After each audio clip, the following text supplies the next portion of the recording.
to give you I'd like to thank the Marine Corps for singing the national anthem and the America the Beautiful. So another round of applause for them, please.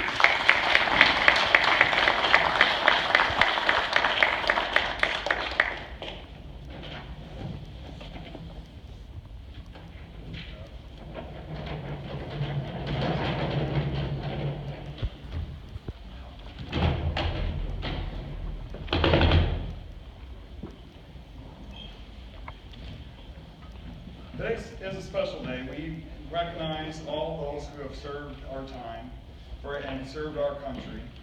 So at this time, I would like for all of our veterans to please stand if you are able to and have a round of applause.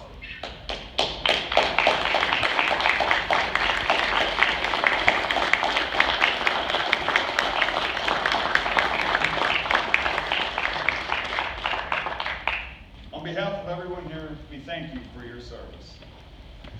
Our guest speaker today is Roger Cross. Mr. Cross served the United States Marine Corps from 1966 to 1972. He served in Vietnam as a mortar gunner with the 2nd Battalion, 4th Regiment, and participated in 18 major operations. Mr. Cross has returned home to his hometown of West Bend, Wisconsin. Roger is involved in many local veteran programs and is one of the founding members of the Marine Corps Lead Kettle Marine Detachment, my apologies, where he has served as paymaster for the last 10 years. So please welcome Mr. Cross.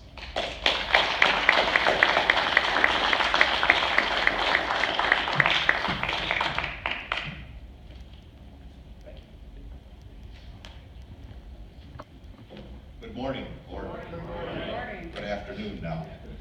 I want to thank University of Wisconsin for inviting me to speak today on their Veterans Day service. When they asked me to speak, when Mitch asked me to speak, I thought, well, what do I talk about? I want to talk today about heroes. I want to talk to you about what is a hero. I looked up the modern Google definition of a hero. A person, number one, a person who is admired for courage, outstanding achievements, or noble qualities. Definition number two, another name for a submarine sandwich. I think we're going to talk about definition number one. I was born and raised here in West Bend. This was my little world. I wasn't a very good student. I had poor grades. I paid little attention to what was going on in the rest of the world. Both my mom and my dad worked hard to keep food on the table. We were warm at night. I had two older brothers. I wore a lot of hand-me-downs. When I was 10, my sister Darlene brought a young man into our home. She married a man named Bill. He quickly became known as Uncle Bill. Uncle Bill was a soldier in Korea. Any soldiers in the room? None? Hey. One. Uncle Bill was a soldier in Korea. Uncle Bill would tell me stories about the war, about patrolling through villages, seeing families living in squalor, kids cold, begging for food. He'd tell me how terrible war was. I was 10. He would tell me it was necessary for him to be in Korea to keep our country safe. I didn't understand, but I couldn't imagine a family with no house. I couldn't imagine a family with not enough food to eat. Here in West Bend, I was safe, but Uncle Bill was my first hero. My brother David was 10 years older than I was. David left high school to join the United States Air Force. Air Force? None?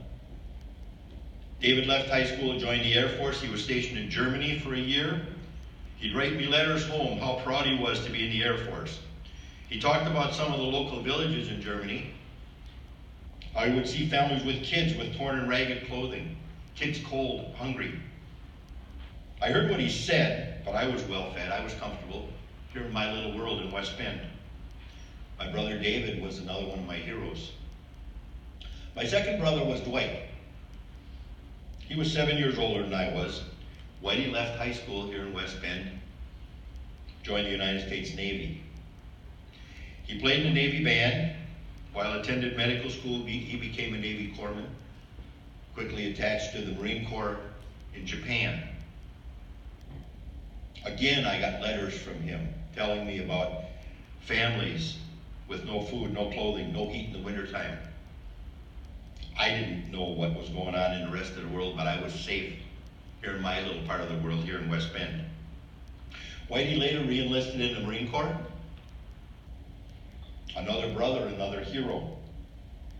Growing up, I looked up to these men. They covered all 4 branches of the military, protected me from foreign aggression, from a cold and hungry world.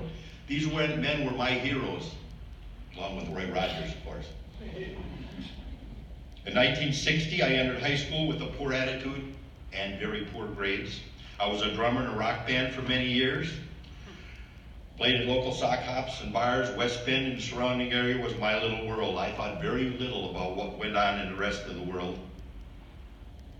After 4 years of high school and not nearly enough credits to graduate, I entered the workforce. I assembled outboard motors for a while with Uncle Bill, and then ran a printing press at the West Bend Company.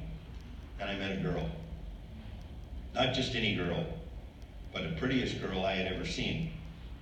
She was a lot younger than me. She was going to be a freshman in high school. Now, if I could just get that high school to let me come back, give me another chance. High school agreed. They let me come back. I went back to high school. I graduated in 1966. A lot of you men here in this room today know what was going on in 1966 around the world. Vietnam was raging.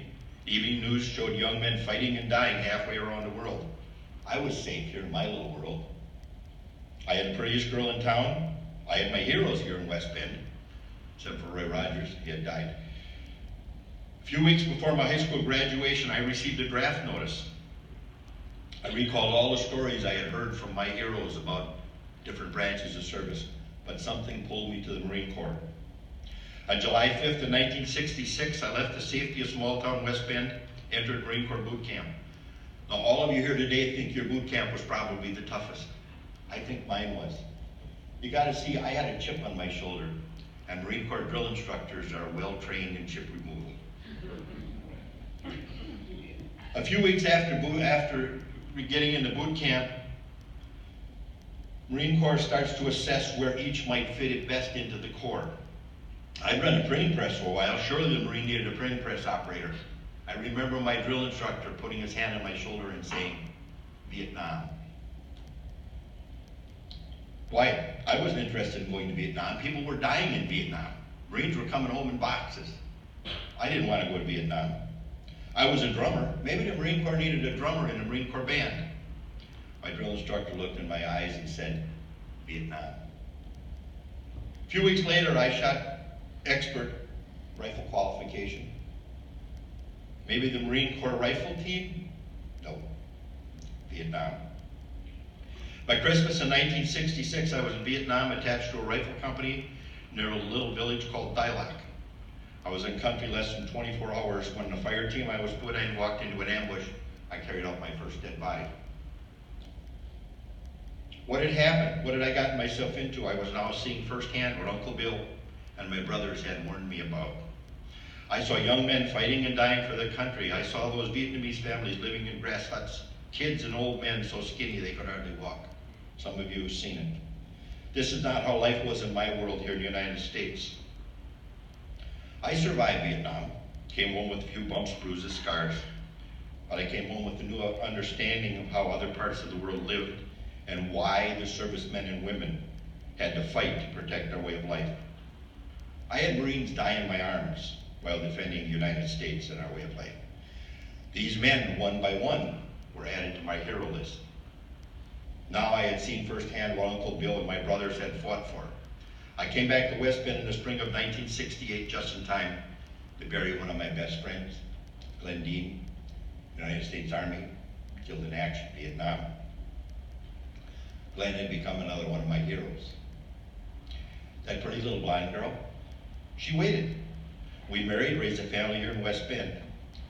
40 years after my service, my granddaughter brought home a new boyfriend. She introduced me to him.